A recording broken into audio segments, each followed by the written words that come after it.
Welcome to What's Going On, the weekly podcast and videocast of First United Methodist Church in Yankton, South Dakota. Hello, and welcome to this week's episode of What's Going On. I'm Pastor Katie here at First United Methodist Church in Yankton, South Dakota, and I'm so glad you could join me for this episode. If you are watching this podcast, you already know that I have a special guest with me today. If you are listening to this podcast, I don't know that my guest will make herself known or not, but today I am joined by my daughter, Abigail Ricky. Abigail is almost 6 months old. And due to life being crazy, and that's what I'm going to talk about today, Abigail has come to work with her mom today.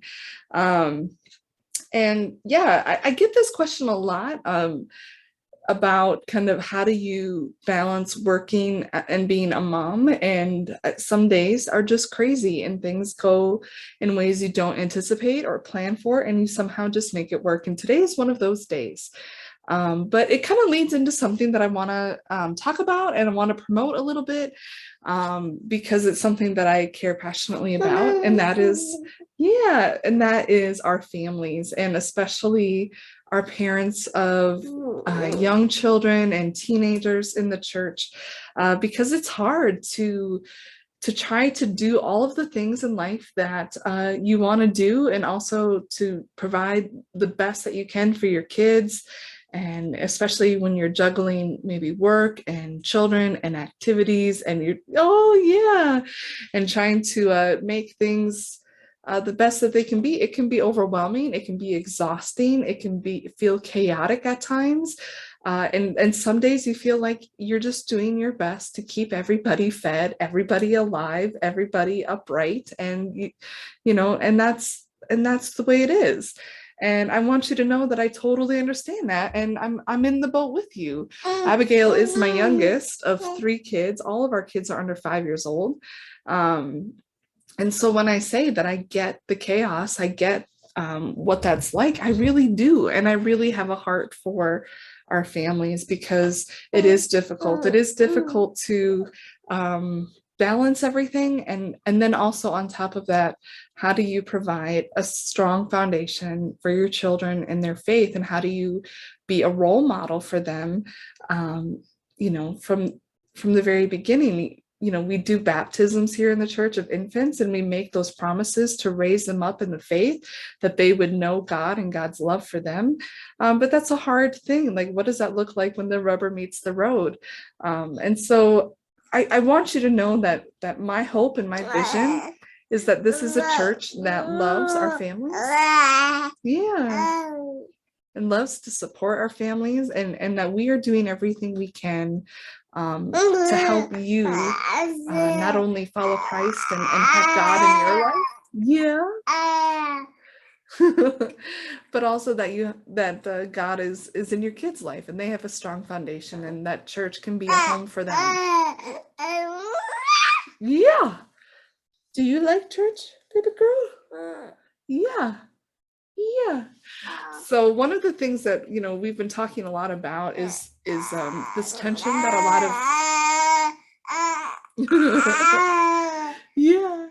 this tension that a lot of families feel between trying to do all of the things, allow their kids to be involved and active in the things that they love, but also finding time and intention and space for the spiritual needs of their families.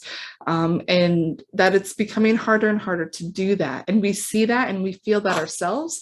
One of I think the unique things about our church right now is that we have a lot of moms that are on staff. We have a lot of moms and dads that are in leadership and that are really feeling that ourselves. And so we get it, and we've been working hard to try to find ways to help, ways to meet you where you are. That's kind of been a bit of our motto lately, is instead of trying to force people into a box or into a schedule that doesn't work for them, and that kind of makes them choose between something and God or something in the church, how do we meet people where they are? How do we help them to find that space, find that time, find that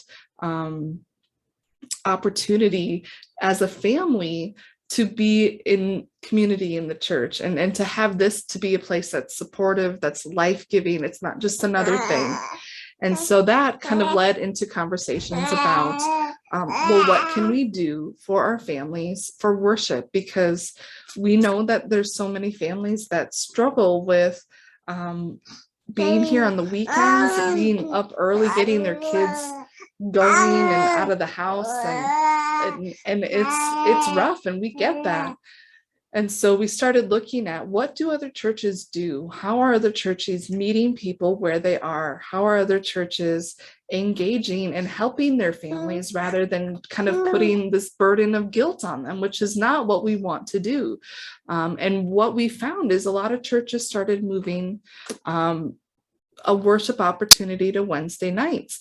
And you kind of see that this church had already begun to see that this was a viable option when we moved our children's ministries to Wednesday nights. We still do some children's church on Sundays, but the bulk of our Sunday school is happening on Wednesday nights. Our youth group happens on Wednesday nights. We have actually quite an active church on Wednesday nights. If you've never been around for 605 or what's happening there, you're really missing out on probably the most lively period of the week in the church, as far as people here, people learning, people doing fellowship, people eating together, people having fun, music, different things. That all of that is happening on Wednesday nights. And what we started to realize is all of our families, that's when they're here, that's when they're showing up. And so to answer the question of how do you meet families where they are, how about we meet them with worship when they're here? It seems like a revolutionary kind of idea. Instead of saying, why aren't you here when we do worship? We started asking the question, why don't we do worship while they're here? And so that kind of led to that worship survey that we put out, sort of putting out this idea of a Wednesday worship in connection with our 605 and with our youth ministries. And what came back was a lot of really positive responses, especially from kind of the demographic that we're really trying to look at, which is our families, because again, we know that they are the ones that have the most stressed schedule. They're the ones that are on the move the most, and the ones that honestly we don't want to lose in the church, because they're raising up the next generation. They are this generation leaders. It's important for them to be here, and they need Christ and they need God just like the rest of us. And so what we found was a lot of excitement and energy behind this idea. And so this Sunday in church, I announced that it's really beginning August 24th, which is a Wednesday night. And that's the first Wednesday where your kids are going to be in school. So school starts on the 22nd. So the 24th is that Wednesday night. We're going to begin with our 605 programming, and we're going to begin to include a worship service within that time. And this is a full-on worship service. It is going to be the same message that people will receive the following Sunday. We're not going to be broadcasting it, I don't think. I mean, I haven't fully made that decision. And if you're watching this, I'd love to get your feedback on that. But partially because we'll broadcast Sunday's worship, but I also don't want people to watch Wednesday and think that, well, I don't need to go to church now because I already know what Pastor Katie's going to say. Because church isn't just about listening to the sermon as much as I put work into the sermon, as much as that's a big part of what I do. Church, that's only a small part of what we do at church. Church is really about the community. It's really about being with each other. It's about worshiping God together. It's about sharing our joys and concerns. And it's about uplifting and supporting one another and praising God together. The sermon is meant to be there for you. It's meant to be encouragement and a time for you to learn more about God and to learn more ways that we can be disciples of Jesus Christ, but it's not the point of worship. And so I think Wednesday night worship is going to be, if you want to experience Wednesday night worship, you have to come. You have to come to it and see it and experience it for yourself. And we're really going to lean into, it's going to come off the end of 605. and we want our kids to be there. We want this to be a worship service where the kids love it, where they do not want to miss worship because it's going to be fun and engaging and for them. And so we're going to be really leaning into that quite a bit. And the songs and the music are going to be things that the kids can sing and know and maybe dance to. We want it to be kind of high energy and fun for them. And then we'll kind of settle it down, because we know that you're going to have to take them home and go to bed after that. But that's kind of what we're envisioning. We're still envisioning having a lot of different activities. We'll still have youth group and confirmation on Wednesday nights. So if you're already there, if your kids are already going to be here on Wednesday night, why not come to worship now too? Yeah. She says, it just makes sense. It just makes sense, doesn't it? Doesn't it just makes sense? That's one of the ways that we're looking at, trying to meet you where you are, trying to meet you in your need. We're never going to get rid of Sunday worship. We love Sunday worship. We love the Sabbath being on Sunday, and we're going to do the best kind of worship that we can. That is going to be the worship that we broadcast out, that will kind of be available online and live stream. And so I hope you don't hear this as we don't value Sunday worship, because we do, and it's never going to go away. But right now we're also, if our mission and our purpose is to make disciples of Jesus Christ, we need to do everything in our power to reach people. Jesus didn't just sit around waiting for people to come to him. He went out and traveled and found where the people were. John Wesley was the same way. He went out and preached in the fields while people were working. I mean, if we're truly going to be Methodists, shouldn't we actually be going out? And maybe I should go and be preaching, in the factories, which I doubt they would enjoy. And I don't know that I would be loud enough for that, but this idea of really trying to meet people where they are, instead of saying you need to conform to what has been, instead we need to be thinking about how can we reach you with this timeless message of God's love and God's grace, and how that can be transforming in your life. And I want to do everything in my power to do that. And I hope that you do as well as the church. I hope that is what we're willing to do, is to make church as engaging and as relevant and as just kind of fun as possible, so that people want to be here, and that they want to be a part of what we're doing, and not just worship, but also I've got on today my Live Generously shirt. This is from when we did Habitat for Humanity last summer. I want us to continue to be a church that reaches out into our community, to engage people, to make Yankton better, to transform people's lives. It was a really powerful thing to get to work on that house and to watch it continue to evolve, and to be there for the dedication and meet the family that was going to live in the house that we got to be a part of. And I can't wait for us to do that again. But also these other opportunities that we have. I'm so excited that Kids Hope is coming back. I'm so excited because I've always wanted to be a part of it. I worked at a church for a while ago that had Kids Hope, but it was not in my schedule to be able to do it at that time. But now I'm like, I'm gonna make it happen. If you were in worship and you saw the video that they shared, it touched my heart. It touched my heart because I realized that it's not hard work. It is honestly just being there. It's being willing to show up for someone. And so if you are someone, maybe you're retired, maybe your job is flexible, that you can show up for 1 hour a week and really invest in the life of a child. I hope that we can do that. I hope that Julie has more people than she has kids. That every kid who needs a mentor. Yeah, baby.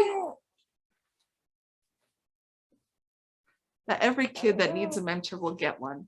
That is my hope, that we can bless Beadle Elementary through the Kids Hope program. And so if you haven't already been a mentor, I hope that you will consider being one. If you were a mentor, I hope that you come back to it, and that you can share your story as well. And so, yeah, I just have a real heart for our families, for the children and youth of this church. And I want us to do everything we can to engage them, to make this place what it should be for them, which is a home base for their spiritual life. And, at the end of the day, I want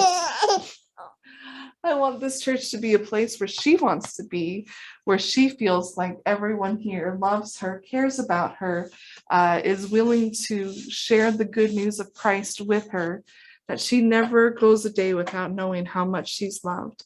I want that for my children. I want that for your children. I want that for your grandchildren, and I want it for you.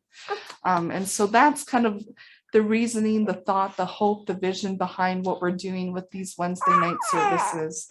And also to open the possibility and to open up Sunday mornings for more time for fellowship, more time for Bible studies, discipleship, and that we can get back to feeling like we're getting to know people, because again, worship isn't just about coming and receiving the message, singing a couple songs. It's about what we do together. It's about being the community of faith together. It's about investing in each other's lives. And so, I really hope that this is going to be an exciting thing for you. We're going to be again kicking that off when school kicks off. I'm sorry to be talking about that, but that's the reality. Also, if you haven't already, make sure you get signed up for VBS. We're going to be, we have a incentive thing this year where you can choose who you want to squirt on with water, and I'm one of the options, but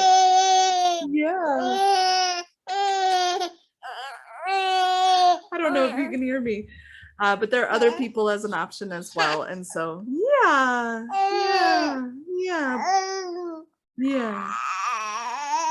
and so make sure you get your kids registered for that as well.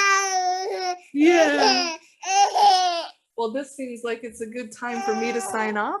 Until next week, God bless you. Have a great week, and I hope to see you soon.